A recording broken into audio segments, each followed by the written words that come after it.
পোশাক শ্রমিক নিহতের ঘটনায় গুজবকেই দুষলেন শ্রম ও কর্মসংস্থান উপদেষ্টা আসিফ মাহমুদ সজীব ভুঁইয়া। সকালে সচিবালয় আইন শৃঙ্খলা বিষয়ক উপদেষ্টা পরিষদের সভা শেষে তিনি জানান, গুজব ছড়িয়ে শ্রমিকদের ডেকে আনা হলে ভেতর থেকে তৃতীয় পক্ষ বা অনুপ্রবেশকারীরাই প্রথমে গুলি ছুড়লে আইন শৃঙ্খলা বাহিনীর সাথে গোলাগুলি শুরু হয়। এতে ওই শ্রমিক মারা যান।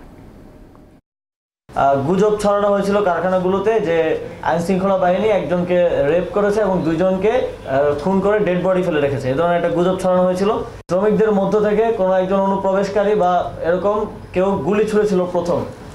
প্রথম গুলিটা শ্রমিকদের ভেতরে থেকে দুষ্কৃতিকারীরা ছুঁড়েছিল এবং সেখান থেকেই মূলত গোলাগুলির সূত্রপাত হয় এবং সেখানে দুঃখজনকভাবে আমাদের একজন শ্রমিক নিহত হন। সর্বোচ্চ বিদ্যুৎ সাশ্রয় যমুনা এসি, মাত্র 24 টাকায় এসি চলবে সারাদিন। যমুনা এসি।